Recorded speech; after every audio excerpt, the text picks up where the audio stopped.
The Reverend Theodore Hesborough, at the time president of Notre Dame University, made a wise observation. He said, "The most important thing a father can do for his children is to love their mother."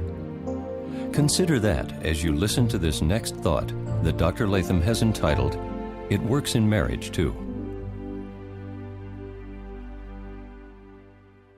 A woman who I had never met called me at my office. The conversation went like this. Caller: "Dr. Latham, do you have a moment?" Me: "Yes, how can I be of help?" Caller: "Well, actually, you've already been of help. That's why I'm calling." Me: "How's that?" Caller: "I got your book on positive parenting because we were having problems with our 16-year-old son. We had so much success with him by using the things taught to us in the book that I wondered if it would work with my marriage. So I tried it.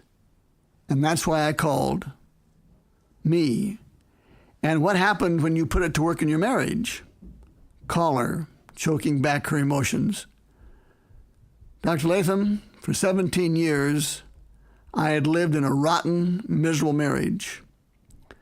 I decided that as soon as the kids were raised, I was out of there. But now I can't believe how wonderful marriage can be. It's like a miracle." Me: "What are you doing differently now that has accounted for that change?" Caller: "It's really quite simple. I just accentuate the positives and eliminate the negatives.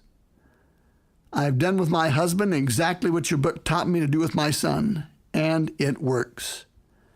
I just wanted you to know that. Not only did it save my son, it saved my marriage." That phone call represented the hundreds of men and women, husbands and wives, who have told me how their marriages have been enriched by using with each other the very methods we know work so well with children. Treating human behavior is not unlike treating the human body. The principles apply no matter how old or how young the person is who is being treated. Once the methods are properly adapted, they work equally well with people of any age. With older people, it might take a little longer to get the results you want, but eventually, we usually do.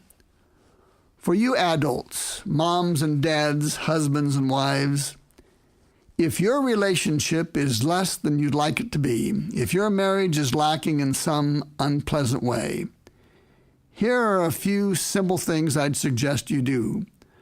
I call these my 5 rules of the day. 1, say to your spouse at least once a day, "I love you," and mean it. But say it whether you mean it or not.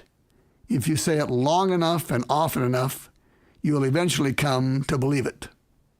2, kiss your spouse at least once a day. It doesn't have to be a dripping with passion kiss. A quick peck on the cheek is sufficient. Keep it free of sexual innuendo. 3, say and think nice things to and about your spouse several times each day. One study revealed that in unhappy marriages, a spouse thinks 10 to 15 times more negative things about the other than positive things. 4, never miss an opportunity to keep your mouth shut when your spouse does some inconsequential, annoying things, like leaving something out of place or burning the toast. 5, practice the 3-minute miracle. Make certain that the first 3 minutes of your being together at the end of the day are pleasant and free of negatives. Prepare yourself for it. Get the momentum moving in the right direction. After hearing these, you might say to yourself, "Hey, get real, buddy. You've got to be kidding. If you think such Pollyannish stuff really works, you must be out of your mind." Well, let me tell you something, buddy. It does work.